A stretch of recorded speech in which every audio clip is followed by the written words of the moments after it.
बिस्मिल्लाहिर्रहमानिर्रहीम। स्टूडेंट अस्सलाम वालेकुम। मैं हूं आपका मैथ का टीचर तनवीर अहमद। तो हम फर्स्ट ईयर की मैथमेटिक्स कर रहे हैं, चैप्टर नंबर 6 स्टार्ट किया हुआ 5.1 एक्सरसाइज से पहले जो एग्जाम्पल है आज हम वो कर रहे हैं।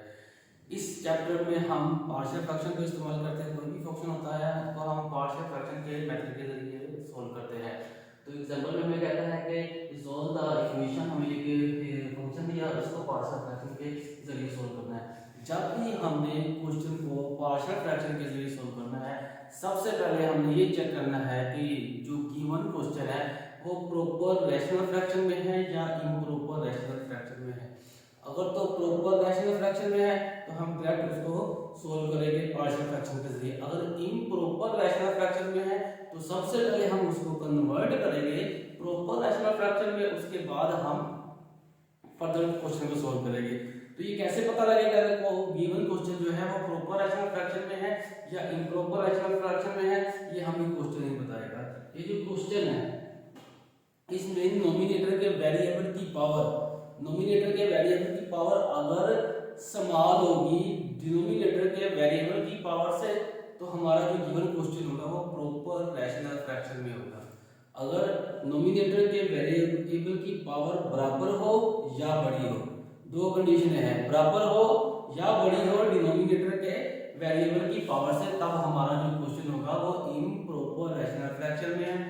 सबसे पहले हम उसको प्रॉपर रैशनल फ्रैक्शन में कन्वर्ट करेंगे, उसके बाद क्वेश्चन को सोल्व करेंगे। ये जो हमारे पास क्वेश्चन है इसमें वेरिएबल नोमिनेटर में वेरिएबल की पावर 1 है और डिनोमिनेटर में यहाँ भी 1 है यहाँ भी 1 है।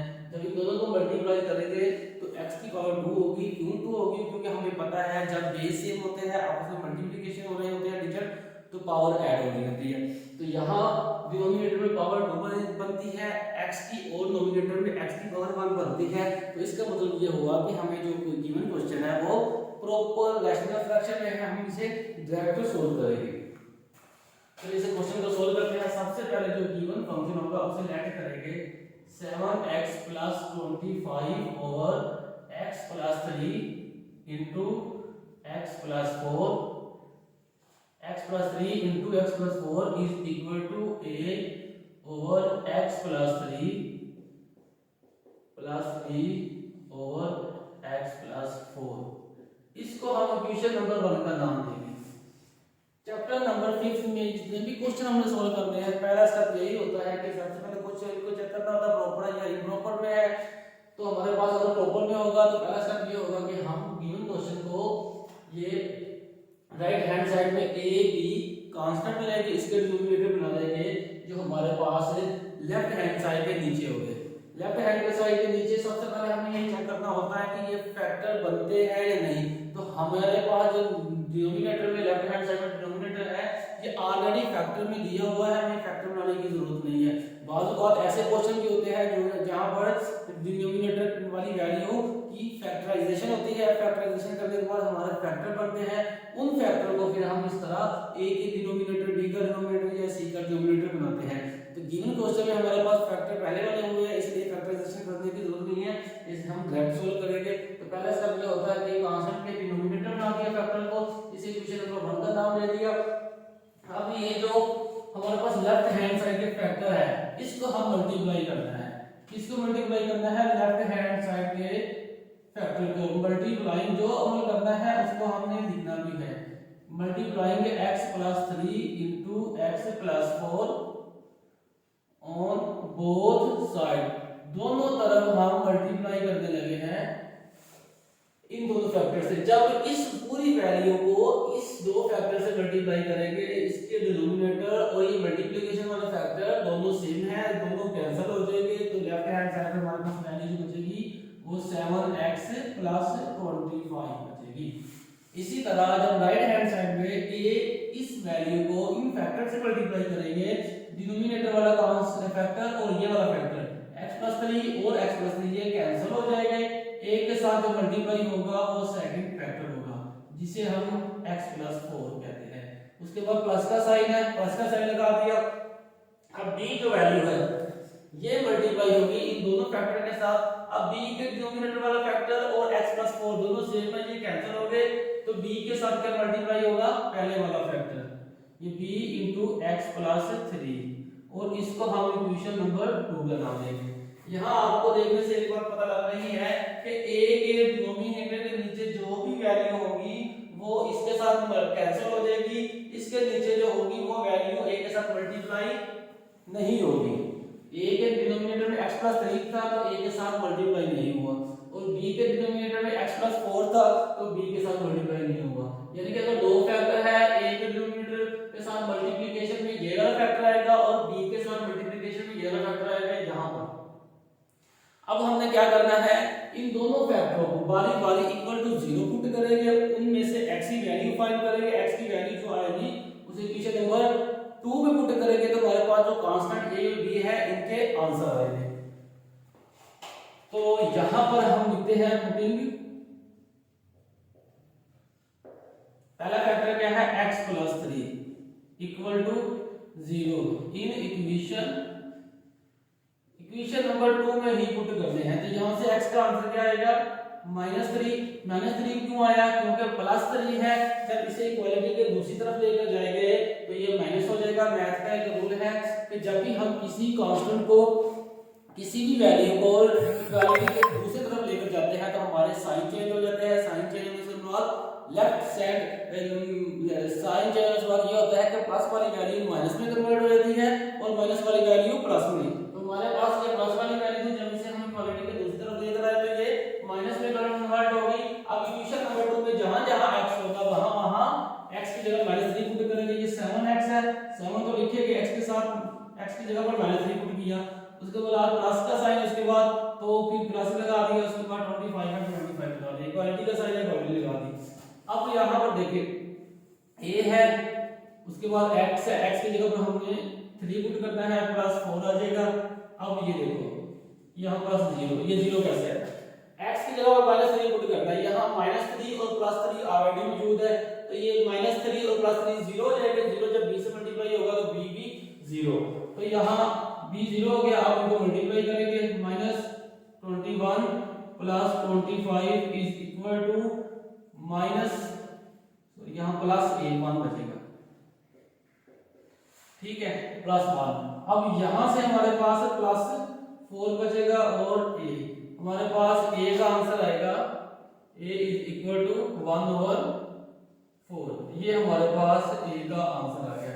अब यही स्टेप अगेन रिपीट करेंगे, बट यहां पर वैल्यू x + 4 इक्वल टू 0 लेंगे और हमारे पास जो दूसरा कांस्टेंट है b उसकी वैल्यू आएगी।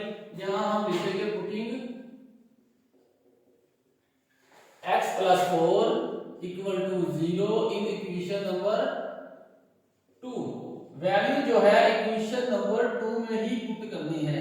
यहां से x का आंसर क्या आएगा, x इज इक्वल टू -4, ये प्लस की वैल्यू थी, इक्वालिटी के दूसरी तरफ गई तो माइनस हो गया। इस इक्वेशन को पुट करते हैं इक्वेशन नंबर 2 में। इक्वेशन नंबर 2 ये है 7x है, 7 लिखेंगे, x की जगह पर लिखेंगे -4, उसके बाद +25 है तो 25 लिखा इज इक्वल टू, इक्वालिटी का साइन है तो इक्वालिटी का साइन।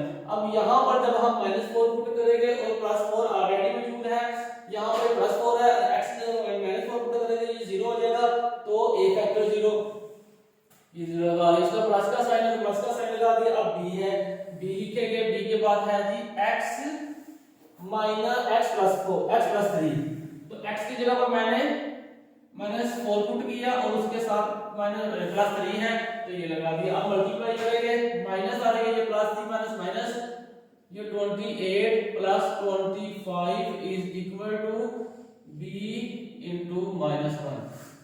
ये -1 कैसे बना, क्योंकि दो ऑपोजिट साइन है, जब दो ऑपोजिट साइन होते हैं तो वहां पर माइनस का अमल होता है और साइन वो लगता है जो बड़ी वैल्यू के साथ है। ये प्लस का साइन, ये माइनस ऑपोजिट साइन है तो माइनस का साइन लगा, क्योंकि बड़ी वैल्यू के साथ माइनस का साइन है।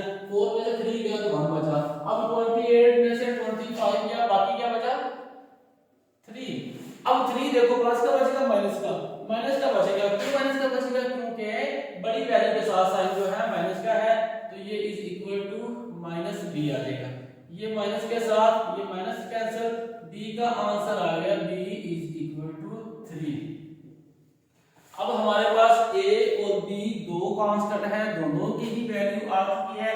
जब दोनों की वैल्यू आएगी तो दोनों की वैल्यू को इक्वेशन नंबर 1 में पुट करेंगे तो हमारे पास फाइनल आंसर हो जाएगा, आ जाएगा तो हमारा क्वेश्चन सोल्व होगा। यहाँ हम लिखेंगे, हम क्या आप करने लगे हैं, putting all values in equation. अब इक्वेशन नंबर 2 इस्तेमाल नहीं करनी, मत करेंगे। 2 तब इस्तेमाल करनी है जब हमें a और b की वैल्यू चाहिए होगी। जब वैल्यू आ जाएगी तब हम वैल्यू को a में पुट करेंगे। तो a की लेफ्ट हैंड साइड क्या है, 7x + 25 over x + 3 into x + 4। उसके बाद इक्वालिटी का साइन है, a ओवर x + 3 है। a की वैल्यू हमारे पास 1/4 है, तो a की जगह पर लिखेंगे a की वैल्यू 1/4, डिनोमिनेटर में x + 3, उसके बाद प्लस का साइन है, फिर है b हमारे पास 3 है, तो ये 3 लिखेंगे। b के 3 का डिनोमिनेटर है x + 4। अब इसको मजीद सिंपलीफाई करेंगे तो ये 1/4 into x + 3 plus 3 over x + 4। तो ये हमारा फाइनल आंसर आ चुका है। अब क्वेश्चन की स्क्रीनशॉट दे ताकि नोट्स बनाने में आपको आसानी हो। तो पार्शियल फ्रैक्शन का मैं इस क्वेश्चन का तो सबसे पहले हमने ये चेक किया कि हमारे पास जो गिवन क्वेश्चन है वो प्रॉपर रैशनल फ्रैक्शन में है या इम्प्रॉपर रैशनल फ्रैक्शन में है। ये ऑलरेडी प्रॉपर रैशनल फ्रैक्शन में है, इसलिए इसे कन्वर्ट करने की जरूरत नहीं है। अगर ये इम्प्रॉपर रैशनल फ्रैक्शन में होता तब हम इसे कन्वर्ट करते हैं प्रॉपर रैशनल फ्रैक्शन में। तो हमने क्या किया, लेट किया गिवन फंक्शन को 1 ओवर a 1 ओवर b, इसका जो डिनोमिनेटर वाला फैक्टर है ये a का फैक्टर और b का फैक्टर बना दिया। यहाँ पर a और b जो कांस्टेंट है इसे इक्वेशन नंबर 1 का नाम दिया, और लेफ्ट हैंड साइड के जो डिनोमिनेटर वाली वैल्यू है उसी से हर बार क्वेश्चन जो भी होगा लेफ्ट हैंड साइड के डिनोमिनेटर वाली वैल्यू से हम जितने भी फैक्टर होंगे उससे मल्टीप्लाई करेंगे इक्वेशन की दोनों तरफ। जो नई इक्वेशन बनेगी उसको इक्वेशन नंबर 2 का नाम देंगे। फिर जिससे मल्टीप्लाई किया है ये लेफ्ट हैंड साइड के डिनोमिनेटर वाले फैक्टर को हम बारी बारी पुट करेंगे 0 के बराबर, वहां से x का आंसर आएगा। x की जो वैल्यू होगी उन्हें इक्वेशन नंबर 2 में पुट करेंगे। हमारे पास जितने भी कांस्टेंट है जैसे a और b दो कांस्टेंट, बाद में 3 कांस्टेंट भी हो सकते हैं, 4 कांस्टेंट भी हो सकते हैं, जितने भी कांस्टेंट होंगे ये स्टेप जब रिपीट करेंगे तो एक कांस्टेंट का आंसर आ जाएगा। जिस कांस्टेंट का आंसर पहले आ चुका होगा दोबारा उसका आंसर नहीं आएगा। तो यही स्टेप हमने रिपीट किया x + 4 के लिए, तो हमारे पास b का आंसर आया। जब दोनों के आंसर आ गए तो हमने दोनों की वैल्यू को इक्वेशन नंबर 1 में पुट किया, एक सादा सा सिंपलीफिकेशन वाला स्टेप बाकी था उसे किया, तो हमारा क्वेश्चन सॉल्व हो गया। ये बहुत आसान क्वेश्चन है, पूरी एक्सरसाइज में यही मेथड इस्तेमाल होगा। क्वेश्चन के हिसाब से हमारी कैलकुलेशन जो है वो थोड़ी सी चेंज होगी, लेकिन मेथड यही यूज करेंगे। तो ये था क्वेश्चन। अगर आपको समझ लगा है तो वीडियो को लाइक करें, चैनल को सब्सक्राइब करें। अगर क्वेश्चन की समझ नहीं है तो नीचे कमेंट्स करें ताकि आपको मज़ीद